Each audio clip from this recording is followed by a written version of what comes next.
Donc je vais poser cette vidéo qui est une vidéo à laquelle je réfléchis depuis, depuis je dirais 3 ans. Une vidéo pour mettre en lien l'histoire, la grande histoire et les mémoires cellulaires quand on vient des Antilles. J'avais déjà fait une vidéo sur cette thématique pour la Vendée. Alors c'est le fruit de mon travail personnel sur mes lignées et à la fois le fait d'avoir pratiqué en Vendée pendant 5 années des soins énergétiques et d'avoir pu essayer d'esquisser des grandes lignes en fait qui se dégagent. C'est assez intéressant dans le sens où en fonction les contextes culturels, les contextes historiques sont parfois très très différents et emmènent des thématiques dans la notion de gestion des mémoires cellulaires parfois très diverses. J'ai beaucoup réfléchi à ces lignées Caraïbes qui sont, dont j'ai hérité. Et parce que aussi c'est un héritage peut-être complexe, voilà, parce que j'ai subi des abus, de la violence de la part de mon père, que la famille n'a jamais trop été là. Donc c'est toujours un petit peu compliqué d'aller explorer quand, voilà, il n'y a pas, il y a eu beaucoup plus de mauvais que de bons dans cet héritage-là. Néanmoins, voilà, moi j'ai suivi le fil, la vie m'a ramenée en Guadeloupe et ça a été très fort et très puissant. Et du coup, c'est intéressant de voir du coup que, quand on a cet héritage-là, à la fois il y a une puissance des ancêtres parce que du coup on hérite de peuples qui sont très liés au culte des ancêtres, du coup, comme s'il y a une force racinaire qui est vraiment extrêmement présente et qui, moi je suis originaire voilà, à 50% de Guadeloupe, cette force racinaire qu'on retrouve puissamment dans le gros cas. J'en parle beaucoup avec des amis musiciens et le gros cas vraiment est une transcendance et une résilience extraordinaire. Je crois qu'énergétiquement, j'ai très peu vu de choses aussi habitées. Il n'y a vraiment que en Afrique, dans des choses pas très connues et pas très publiques ou médiatisées, qu'on peut retrouver une telle puissance énergétique en fait. C'est presque absolument mystérieux pour moi à quel point le gros cas ouvre des champs énergétiques, pose une puissance racinaire extraordinaire. On sait que le gros cas à travers le zouk a essaimé dans le monde entier et est présent dans les rythmiques actuelles, mainstream, du coup notamment en France.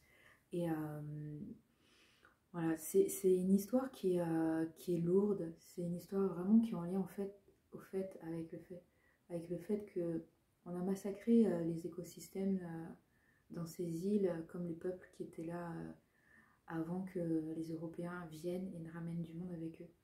Et il y a 2 choses que je pourrais dire. Je m'appelle Mathilda Moutoussamy, je vais préciser pour les personnes qui ne me connaissent pas. Donc évidemment j'ai une grosse part de lignée indienne du coup, comme mon nom l'indique, mais pas que. Alors je viens d'une famille où la paternité est très très floue, on ne sait pas trop. Il y a surtout des lignées de femmes qui sont là. Bien sûr, il y a bien sûr eu des hommes pour enfanter, mais ça n'a jamais été très très clair. Donc famille monoparentale et matrifocale bien entendu. Et du coup, moi, je suis allée faire les tests d'ADN parce que j'étais sûre que j'avais pas du tout que du sang, que des ancêtres indiens. Et voilà, les tests ADN ont confirmé et qu'il y avait un très très très gros mélange. Voilà, à l'image de la Caraïbe où voilà, on peut avoir une majorité de sang afro, mais ce qui n'est pas mon cas.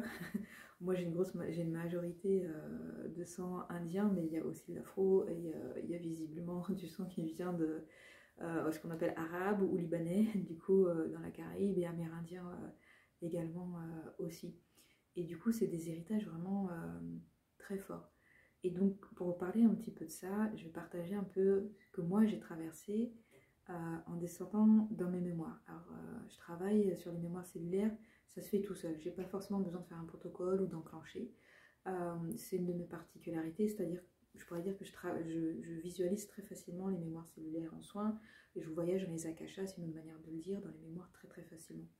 donc dans les miennes a fortiori encore plus. Donc il y a simplement quand ces moments, pouf, ouais, il y a des choses que je recontacte.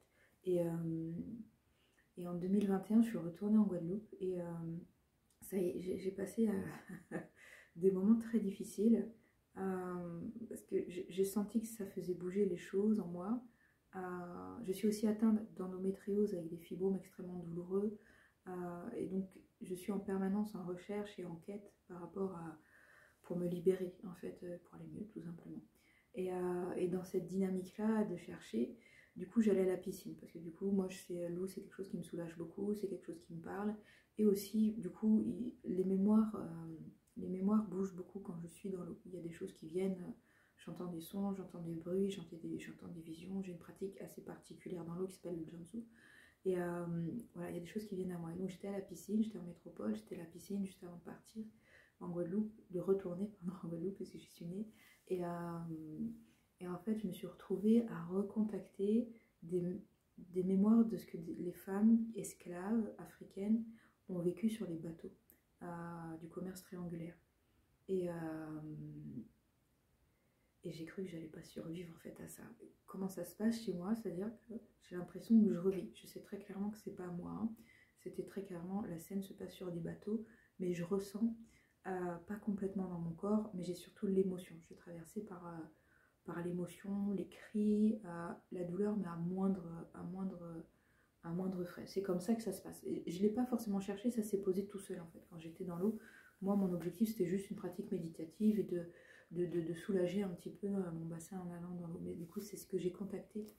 Et en fait c'était horrible et sans nom en fait. Moi je suis prof d'histoire à la base, j'ai fait des recherches historiques, donc je me considère un petit peu historienne, même si voilà j'ai pas fait la thèse, etc. Et, et du coup il y a eu cette descente en fait. Et donc moi j'ai étudié l'histoire, on parle beaucoup de toutes les maltraitances et toutes les violences, mais on n'a aucune preuve de ce qui se passait sur les bateaux. Ce qu'on sait c'est que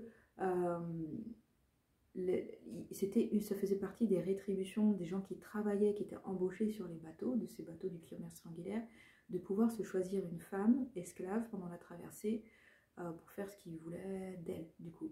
Et moi, ce que j'ai capté, c'était des choses un petit peu plus complexes que ça. Du coup, il y avait des femmes qui vraiment subissaient des viols de la part de tout le monde. C'était moins catégorisé que ce qu'on a comme trace écrite historique, on va dire. Et bien sûr, on n'a pas, il n'y a aucun témoignage du côté esclavage en fait. On n'a que quelques bribes du côté des gens qui ont pratiqué ce commerce et qui ont pratiqué ces violences-là. Et vraiment, je crois que c'est le truc le plus horrible de toute ma vie que j'ai vécu. Bien que je crois que mes ancêtres indiennes aient pu vivre aussi des choses similaires, mais vraiment moins dans l'atrocité. Parce que vraiment, il y a des femmes qui étaient violentées et jetées par-dessus bord quand elles étaient trop violentées sexuellement, en fait, sur les bateaux des commerces triangulaires. Ça a changé au cours de l'histoire, dans ce que je comprends, parce qu'il fallait, c'est une marchandise et qu'il faut quand même la préserver, il va falloir pouvoir la vendre au final, et donc l'entretenir d'une certaine manière. Ça restait des conditions, dans tous les cas, absolument inhumaines, dégueulasses, etc. Et voilà, je contactais à ça, je travaille avec les énergies de Yemaya, etc. Je travaille beaucoup avec, j'écris beaucoup de textes sur l'océan, sur Yemaya, sur tous ces corps qui ont été charriés dans l'océan et toutes ces mémoires qui sont encore là. Ça s'appelle D'océan à océan. Il y a d'autres vidéos sur YouTube si vous pouvez retrouver ça. J'ai pas fini ce projet-là, d'océan à d'océan, de parler de tous ces ancêtres-là, du coup, qui se sont échoués sur les terres de l'arc antillais, ce qu'on appelle l'arc caraïbe aujourd'hui. Et voilà, je partage cette vidéo au moment où moi, ces mémoires-là sont en train de bouger très très fort à l'intérieur de moi. Donc il y a cet aspect-là de ce que les femmes africaines ont vécu sur les bateaux qui est venu à moi, ce qu'elles ont vécu dans les plantations et en général plus connues, voilà, où la violence sexuelle était vraiment majoritaire, à la fois de la part d'autres esclaves, parce que les esclaves hommes étaient forcés d'enfanter. À un moment donné, l'enfantement est devenu un enjeu. Au lieu d'acheter un esclave, ça coûtait moins cher aux hommes. Ça me chamboule un peu, du coup j'ai du mal à parler. aux propriétaires de plantations, que tous ces mots-là sont complètement horribles, de pratiquer le viol pour mettre les femmes esclaves enceintes pour avoir des bébés qui deviennent esclaves aussi à leur tour. Voilà. J'ai du mal à en parler, ça me bouleverse à l'intérieur de moi. Et donc et les hommes aussi étaient forcés aussi au viol et étaient forcés à aller voir plein de femmes différentes pour les enceinter, les violer, etc. Et des comportements qui perdurent aussi dans les mémoires cellulaires des hommes. J'ai beaucoup vu que ces questions-là n'étaient pas très conscientisées de la part des hommes antillais, qu'il y a eu ce forcing-là et ces pratiques-là et que ça laisse des traces et des mémoires voilà, dans les manières de faire aujourd'hui. On sait que dans les Antilles, les familles monoparentales, c'est vraiment quelque chose de beaucoup plus développé. Et c'est pas une histoire de matrifocalité et de matriarcat. C'est ce positionnement. Moi, je vois un lien direct avec ce qu'on a forcé, le moment où on a forcé les hommes esclaves à aller violer d'autres femmes et on les a empêchés d'avoir des couples, etc. C'était que de la violence sexuelle, à mon sens, à la fois d'un point de vue historique et à la fois d'un point de vue intuitif et dans ce que je capte dans les mémoires et en énergie. Et ouais, et tout cet aspect-là, toute la violence de ce que les esclaves ont vécu est assez connu et ça a été assez étudié. Moi, ça m'a emmené aussi à aller voir du côté de ce que les femmes indiennes ont vécu. Les femmes indiennes, à mon sens, quand elles arrivent à travers l'engagisme, elles prennent la suite sur les plantations de l'esclavage, donc dans des conditions quasi similaires à l'esclavage, du coup, parce que les anciens esclaves, évidemment, n'avaient aucune envie de retourner travailler sur les plantations, ce qui se comprend 10 milliards %. Et du coup, voilà, c'est les Indiens qui ont pris la suite dans les plantations. Et la sphère indienne, c'est un patriarcat très vieux, très ancien, des rapports de soumission déjà très ancrés déjà dans la sphère indienne, là où je perçois peut-être plus de rébellion chez mes ancêtres africaines, du coup, quelque part une habitude à la soumission totale en fait chez mes ancêtres indiennes. Et ce truc-là, d'être pareil, d'être violée dans les champs de Cannes, par les contremaîtres, par tout un tas de personnes, certains contremaîtres africains, certains propriétaires bien sûr blancs.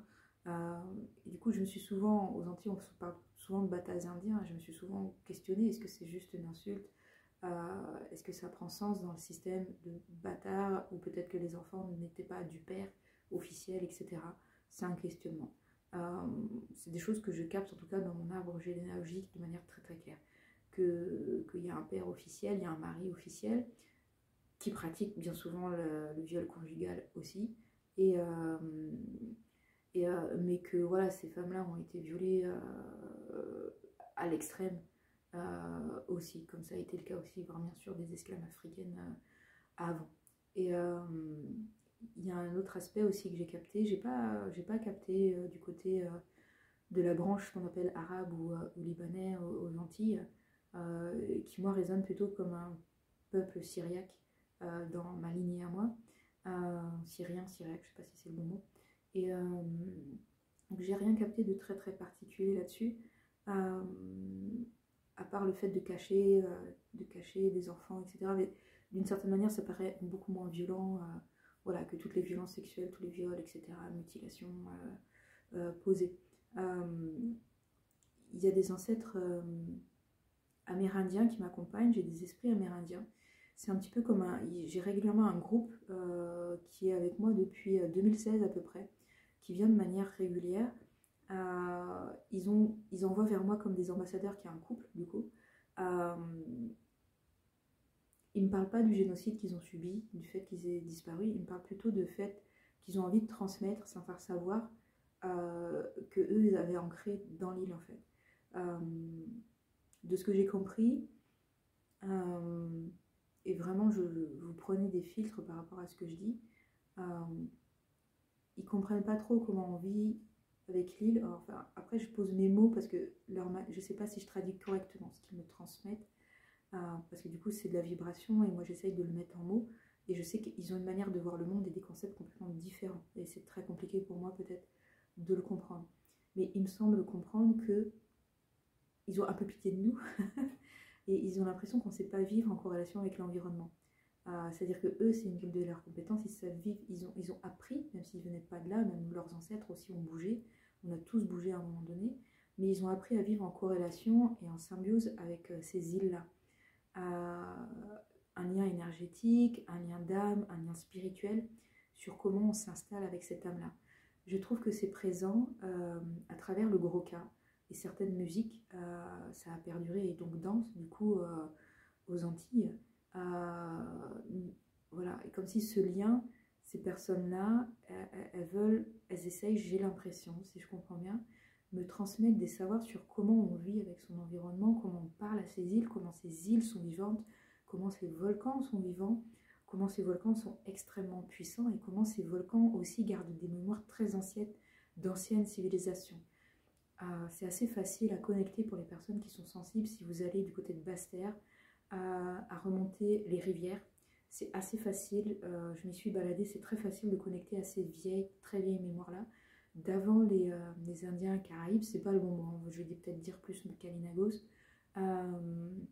C'est très facile de capter ça sur toute la côte, au-dessus d'Anse-Bertrand aussi. On peut capter pour les personnes qui sont sensibles, qui sont médiums, c'est assez facile de contacter ça. Voilà, de ce côté-là. Et côté Basse-Terre, en remontant dans les rivières, moi ce que je comprends, voilà, et encore je dis, je sais pas si je vous transmets ça. Vous voyez comment ça résonne. Il y a peut-être des biais d'interprétation de mon côté. Ces Indiens Kanaïnagos, eux, ils avaient conscience de ça. Ils avaient une spiritualité qui leur permettait de connaître ça. Il y a des espaces gardiennés. Il y a du côté de la Basse-Terre des grottes absolument très inaccessibles à l'heure actuelle, qui renferment des énergies extrêmement puissantes. Voilà, qui n'ont pas forcément nécessité à être contactées maintenant, de toute façon, parce que d'une certaine manière, on pourrait dire qu'on est une civilisation un petit peu bête ou qui peut facilement faire des conneries, parfois. Pas toujours, hein, mais il y a des gens qui souvent font des conneries avec le niveau énergétique. Peut-être qu'on n'est pas forcément atteint le niveau de maturité nécessaire et de sagesse nécessaire, globale, on va dire. Voilà, il y a tout un tas de choses qui bougent comme ça. Moi, dernièrement, je suis en train de recontacter dans ma lignée le fait qu'il y ait mes grands-mères ont eu des hystérectomies, et en remettant ça dans le contexte, elles ne parlent pas français, les rapports de domination des médecins généralement blancs, voilà, du coup, ça résonnait très fort sur des notions de stérilisation forcée. C'est très documenté du côté de la Réunion. Je trouve peu d'informations sur les stérilisations forcées qui ont lieu du côté des Antilles. Voilà, je vais continuer à creuser la question. Mais voilà, cette objectification profonde, voilà, qui est connue à travers aussi les noms donnés par l'État et pas par les parents aux enfants, d'où les multiples noms voilà, qui se posaient ensuite. Voilà, tout un ensemble de choses. Voilà. Je vous parle de ça. Je le dépose en sachant que certaines thématiques vont parler, vont résonner et peuvent opérer un soin pour certains d'entre vous quand ça résonnera. Du coup. Donc c'est intéressant quand on sait qu'il y a ces lignées-là de conscientiser ou pas, voilà, qu'il y a des mémoires qui peuvent vous bouger sur ces notions-là. Donc voilà, c'est des terres vraiment de violence extrême. C'est connu que l'histoire de l'esclavage en Guadeloupe, c'est une des pires qu'il y ait pu avoir. Haïti aussi a connu son lot de misère, mais là où la répression et le comportement des propriétaires d'esclaves était le plus violent, clairement c'était là-bas. J'ai habité quelques années à La Réunion, j'ai creusé un petit peu. C'est vrai qu'il y a eu des propriétaires de plantations horribles, mais il y a eu aussi des personnes blanches, beaucoup moins violentes et beaucoup moins de chiens utilisés pour aller bouffer les gens, etc. Bref. Un autre aspect qui me paraît important à soulever, c'est aussi le fait qu'on ait diabolisé les pratiques spirituelles ramenées par les esclaves. Moi, j'ai grandi avec ce truc-là du gadezafé, du vaudou, genre c'est mal, c'est pas bien, etc. Et puis en grandissant, voilà, je commençais à prendre du recul, comprendre, ok, ben, ça c'est un discours colonial, comment on le déconstruit, voilà, jusqu'à arriver à bien comprendre que, et ça c'est général dans tous les peuples qui ont été colonisés, c'est vrai dans toutes les terres d'Afrique, l'Occident a exporté le modèle de la chasse à la sorcière, à travers le catholicisme notamment, c'est très actif à travers tout ce qui est pentecôtiste, évangéliste, etc., qui ont beaucoup repris cette dialectique-là, qui vraiment est une matrice européenne, toxique, patriarcale, qui naît au même moment où on crée la colonisation, le commerce triangulaire, etc., la chasse aux sorcières en Europe est concomitante de moments où on va chercher les esclaves pour les transborder. On est sur un petit peu les mêmes thématiques d'objéification, de négation d'humanité à certaines personnes, de tuerie, très clairement, voilà, d'humiliation sans nom. Je suis un peu gênée parce que j'ai l'impression que les mots que je dis sont pas assez forts pour décrire toutes ces horreurs-là. J'essaye d'être un petit peu factuelle. Excusez-moi si mes mots ne sont pas... Enfin, sont trop doux pour moi, j'ai conscience. J'essaye de trouver les mots justes, c'est pas forcément évident. Et aussi, pendant que je parle, je suis traversée aussi par pas mal d'émotions. Ça vibre et ça résonne en moi. C'est pas forcément hyper facile. J'essaye d'être aussi carrée un maximum. Et voilà, moi j'ai grandi en pensant que voilà, c'est mal, toutes les histoires de zombies, de Stokounian, blablabla, on me les a racontées ces histoires-là, tout cet entretien de la peur très forte, tous ces mots qui visent les affaires quand elles sont femmes, aussi, qui ont été apposés à certaines de mes ancêtres, notamment, qui moi m'ont fait fuir toutes les pratiques énergétiques et ma médiumnité pendant longtemps, très clairement. Au-delà aussi de ma partie rationnelle qui avait envie de vivre voilà, dans le monde rationnel et normal. Et du coup, j'ai vraiment déconstruit ça et j'ai fini par tomber par des livres vraiment... Il y a des gens qui ont étudié ça et étudié comment il y a ce lien qui est articulé entre la chasse à la sorcière, les procès de Salem, les procès actuels qu'on a au Congo, au Ghana, au Bénin, de sorcellerie, et qui vraiment naissent et sont apportés par les colons blancs en fait. Et cette dialectique de bien-mal qui est vraiment très typique et très qui appartient à l'Occident patriarcal, capitaliste, etc., qui a été exportée là où il y a des dialectiques différentes. Il y avait des dialectiques différentes et des cosmogonies différentes et des manières de voir le monde différentes et des spiritualités pas forcément basées sur ces notions de bien et mal. Et qui définit qui est ce qui est bien à un moment. Et souvent, cette notion de bien et mal est utilisée pour désigner un bouc émissaire qu'on va pouvoir tuer ou objectifier, enfin, avec lequel on va pouvoir faire ce qu'on veut. Enfin, en tout cas, on va devenir propriétaire. Les femmes, les hommes vont se juger propriétaires de leurs femmes et on va poser cette notion de les esclaves ne sont pas des êtres humains, etc. Et on va pouvoir faire ce qu'on veut de ces êtres qui ne sont pas considérés humains à ces moments-là. Même si c'est une grosse arnaque, hein, ils savent très bien, c'est juste pour justifier leur connerie. Et voilà, donc j'ai dû déconstruire moi ça beaucoup. Je le rencontre, du coup, la médiumnité aux Antilles, je trouve pas que ce soit si facile que ça, parce que toujours il y a ces vieilles histoires qui se traînent là. Moi j'ai vu un tel me dire ah non, si, je l'ai vu, c'était un son cugnant, je l'ai vu se transformer, etc. Je te jure, etc. Et toutes ces histoires-là aussi, et je le vois aussi, c'est très présent en Afrique, en tout cas c'est les personnes qui viennent à voir, quand tu es médium et que tu es issu d'un pays africain, à la fois dans la sphère arabe, à la fois dans la sphère noire, ça reste extrêmement compliqué, parce qu'après chez l'islam c'est les djinns, c'est les machins, c'est le mauvais œil, etc. Et comment tout ça c'est très très articulé avec l'exportation de cette notion de la chasse aux sorcières, dont la matrice est en Occident, qui est exporté avec tout le mouvement de colonisation, d'esclavage, de mise en esclavage et de mise en domination de tous les peuples dans le monde, et qui se perpétue à travers certains mouvements religieux. Alors, du coup, c'est religieux, monothéisme, qui maintiennent et qui font perdurer ces concepts-là. En termes de référence, sur ces aspects coloniaux et d'exportation de la chasse aux sorcières et d'imposition de c'est le diable sur toutes les pratiques spirituelles qui ne sont pas catholiques, je vous renvoie à un livre qui s'appelle Histoire des féminicides, le titre exact c'est Féminicide, Histoire mondiale. C'est un titre en particulier, j'essaierai de vous mettre d'autres références en commentaire, si vous voulez creuser la question de comment il y a une diabolisation de toutes les pratiques spirituelles extérieures. Et donc aux Antilles, voilà, toutes ces histoires-là pour moi ont été construites par le dominateur qui a utilisé l'Église catholique comme outil de domination, comme outil d'acculturation, d'écrasement, humiliation, enfin tous les mots qu'on peut mettre en lien avec l'esclavage. J'ai pas l'impression d'avoir dit assez de mots pour décrire cette horreur-là. Et ce non-sens humain. Voilà. Je pense que j'ai fait le tour des thématiques les plus importantes que je voulais poser là. Peut-être quand j'en aurai d'autres, je les poserai plus tard.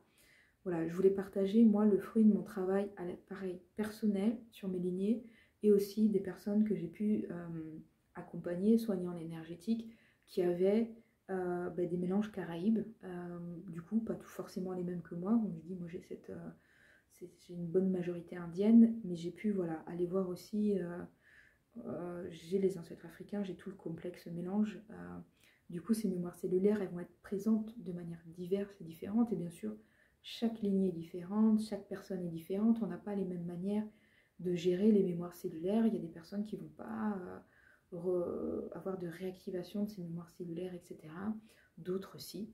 Voilà, moi j'ai observé que c'était intéressant, que ma vie m'a amené à travailler sur des bateaux ou à vivre sur des bateaux ou à passer sur des bateaux en fait. Et ça résonnait très très fort avec parfois des situations de prédation de la part d'hommes.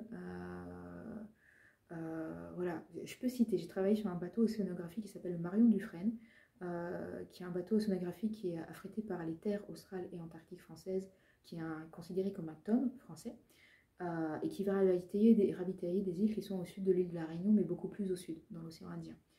Et en fait, j'ai jamais rencontré un milieu aussi misogyne et raciste que ce bateau-là, en fait. Alors, la majorité des gens disent « Ah, les TAF, c'est extraordinaire, le Marion Dufresne, c'est extraordinaire ». J'ai jamais vu autant de racisme. Il faut savoir que l'équipage est mixte, mais il y a des Philippins et il y a des Malgaches sur le bateau. Ils sont traités comme de la merde, hein, très clairement. J'ai jamais vu un espace. Et les femmes sont harcelées. Toutes les femmes sur ce bateau-là et sur les îles, dans les terres australes, antarctiques françaises, sont harcelées et tout le monde étouffe le truc, etc. Bref, je me suis retrouvée dans des situations hostiles. J'ai vécu des trucs sympas dans les tafs, mais des situations extrêmement hostiles.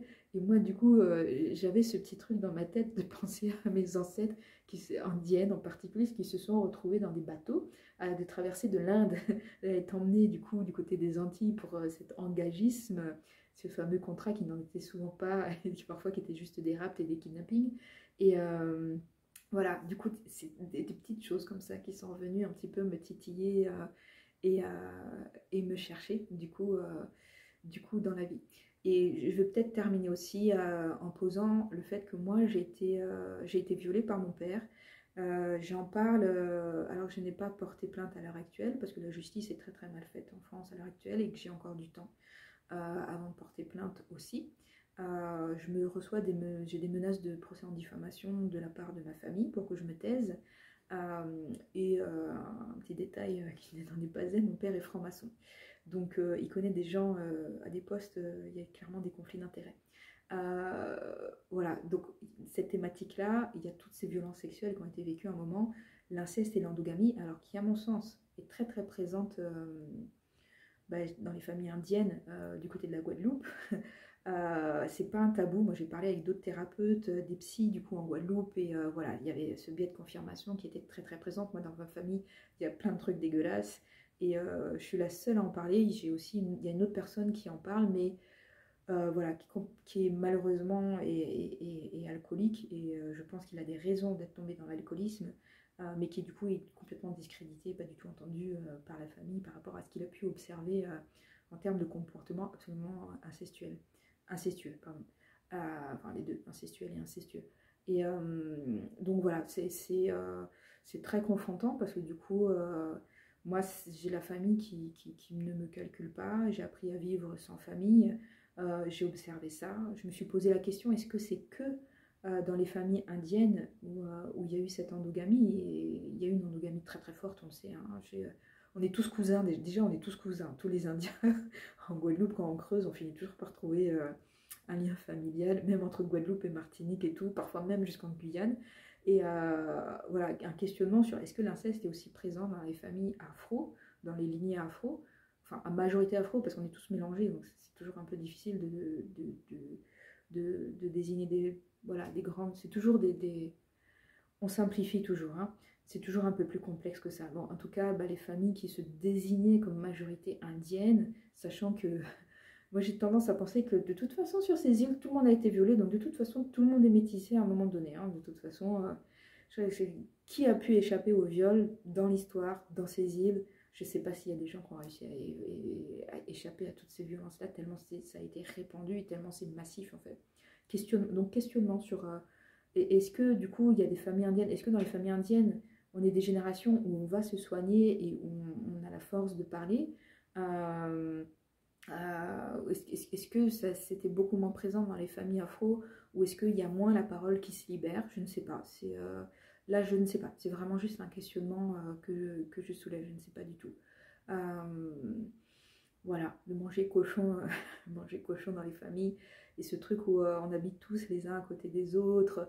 Il y a plein de choses qui sont typiques de l'inceste et du climat incestuel qui sont extrêmement normalisées dans les îles et aux Antilles en fait, et qui vraiment relèvent, et là je parle pas que des familles indiennes qui sont très très répandues. Je vais pas préciser, faites vos recherches, recherchez c'est quoi les caractéristiques extérieures de l'inceste, sur la notion de limite, sur les portes, sur comment on respecte le consentement, etc., comment on rentre chez les gens, comment on habite les uns à côté des autres, etc. Renseignez-vous, les infos sont trouvables sur internet, etc. Je ne rentre pas dans les détails. Et voilà, donc ce qui est vraiment massif, c'est cette notion des violences sexuelles vraiment généralisées. Voilà, et on sait qu'il y a beaucoup d'endométriose en Guadeloupe, et bien sûr, il y a aussi tous les produits phytosanitaires, mais moi personnellement, je me définis comme écoféministe et anarchiste, mais je vais rester sur la notion d'écoféministe. L'écoféministe met très en lien la manière dont on traite les femmes et dont on traite la terre. Et là, vraiment, on a un exemple extraordinaire dans les Antilles, à travers tout cet héritage de toutes ces violences sexuelles qui ont eu lieu à un moment donné dans l'histoire et qui perdurent d'une certaine manière, malheureusement. Ces maladies gynéco qui se développent et le fait qu'on maltraite la terre et qu'on fasse n'importe quoi avec la terre, quoi. Et du coup, ça empoisonne les gens aussi derrière, quoi. Voilà, vraiment, je vois vraiment ça comme un lien, le fait qu'on ne soit pas en connexion avec la terre, qu'on la maltraite. Pareil, elle est vue comme un objet pour moi. Moi, j'ai une perception de la vie où le vivant, il est vivant en fait. Le vivant, il a une âme. La terre, elle a une âme. L'île, elle a une âme pour moi en fait. Elle est vivante. C'est pas le même vivant que nous, c'est pas la même conscience que nous. Mais moi, je conscientise ça comme ça. Ma médiumnité me montre ça. La manière dont je vois les choses, je suis clairvoyante, je vois les choses vivantes en fait. Je vois les arbres vivants. Je les vois avec une âme en fait. Hein. Moi, je le vois sous forme d'énergie qui se balade, etc. Ça communique, ça parle. Avant que les scientifiques disent ah oui, les arbres communiquent entre eux, moi je le voyais déjà en fait avec ma médiumnité. Donc c'était hyper normal. Et aussi, comme j'ai beaucoup voyagé dans ma vie, je peux prendre l'exemple de la Polynésie française. J'ai grandi à l'adolescence là-bas. Et c'est une culture que j'adore. Je ne sais pas si je vais en parler correctement, mais ils ont un concept pour désigner leur terre, c'est le fénois. Et le fénois, il y a une énergie. Le fénois, c'est pas juste une terre et une terre qu'on va exploiter.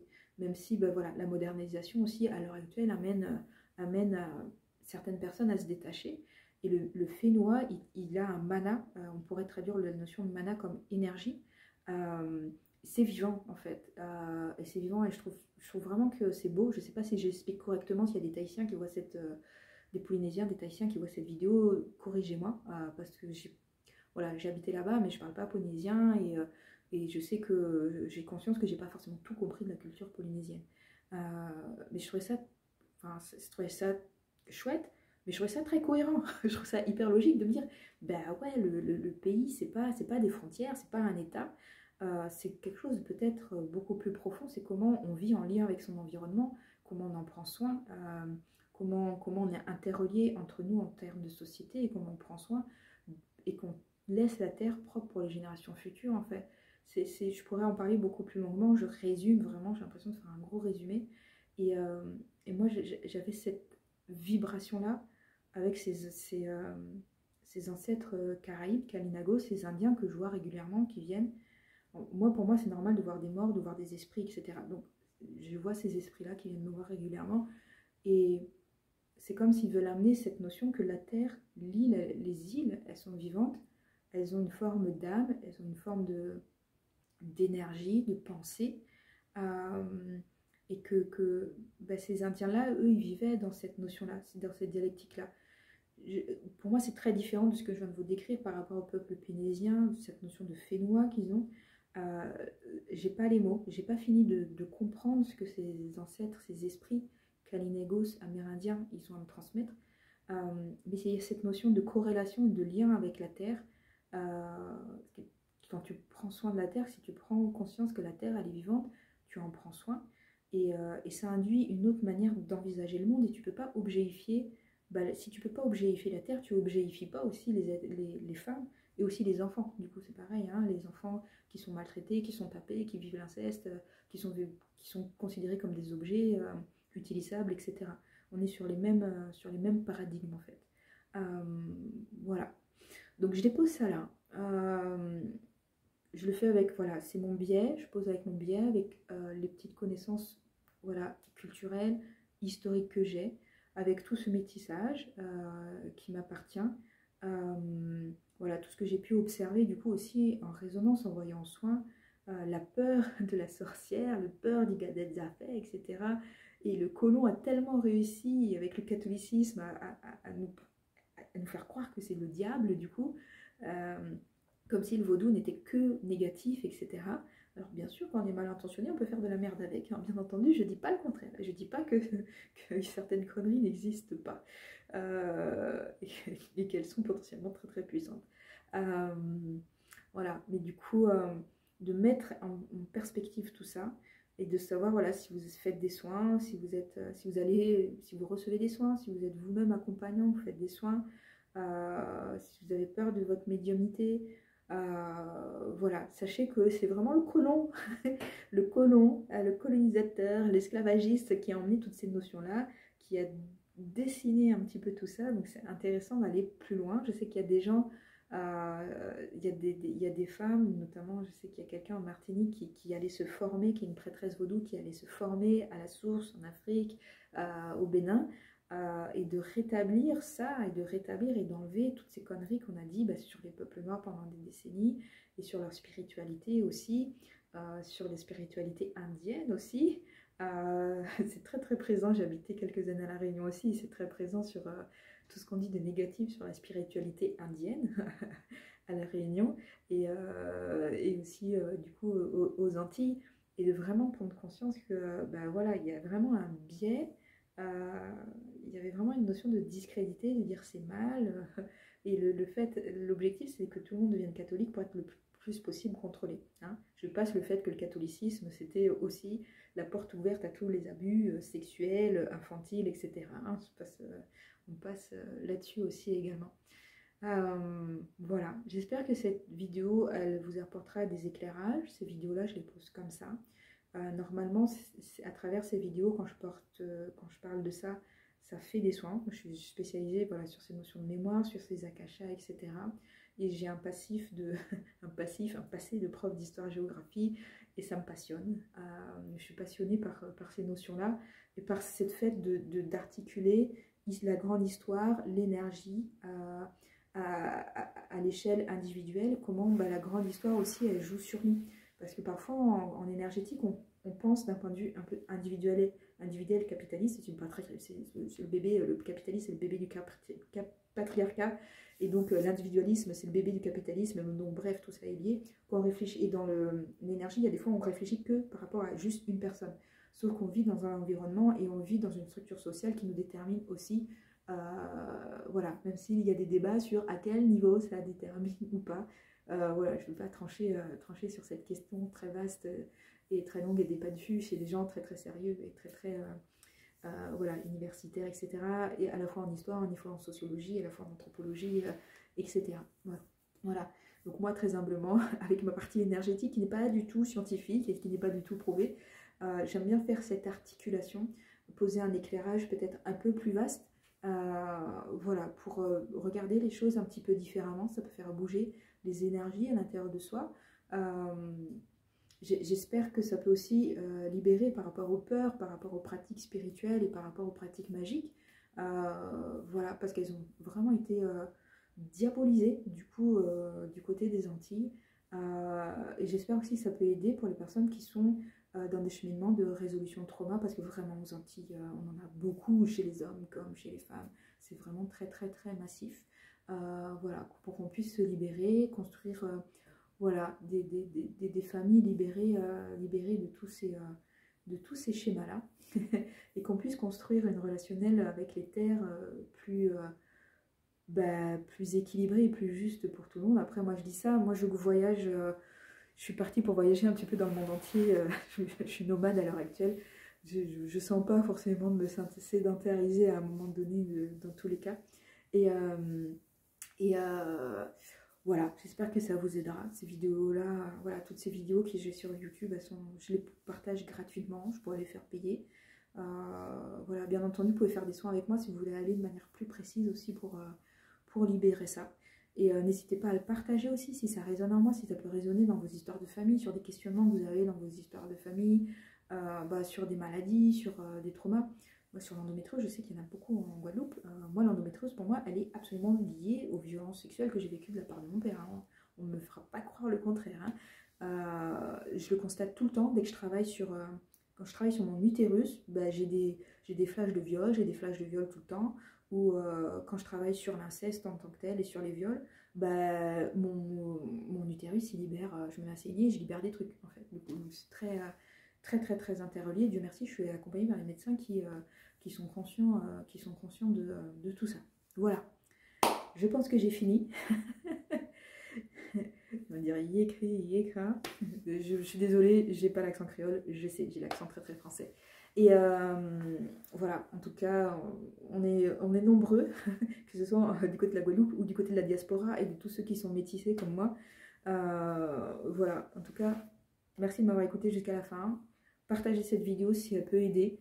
Moi, je crois qu'il y a vraiment du boulot. Il faut partager ça, il faut faire péter toutes ces structures de merde héritées de ces temps merdiques. Je sais pas quel mot mettre là-dessus, et que voilà, que la terre, la femme et que tout autre individu soit complètement dans son respect, dans l'écoute de soi-même, et soit vraiment libéré de ces vieux schémas hérités. Voilà, et que la magie et la spiritualité, voilà, elle puisse être réinventée, réactualisée. On a le droit de recréer des choses sur ces terres nouvelles où voilà, les habitants originels ne sont plus là. Mais je suis sûre qu'on peut créer de nouvelles choses. Il y a déjà plein de choses extraordinaires qui ont été créées aux Antilles, et la musique, et en partie, et tout un tas d'artistes, d'intellectuels extraordinaires, plein de choses. Bref, je ne vais pas faire la liste, c'est trop long. Et voilà, en tout cas, comme moi, mon truc, c'est de bosser sur les problèmes. Voilà, j'espère que ça vous aidera. N'hésitez pas à commenter, n'hésitez pas à poser des questions si jamais c'est pas clair. N'hésitez pas à rajouter des éclairages, des références aussi, si vous avez des bouquins, des historiques, etc. sur cette notion de comment la domination, elle diabolise, comment elle s'est installée avec le catholicisme, etc. Comment ça a dessiné tout ça, si vous avez des références sur les violences sexuelles dans les Antilles, etc. Voilà, allez, n'hésitez pas, rajoutez. Plus on partage les informations, plus on avance ensemble. Voilà, merci de m'avoir écouté. Ciao.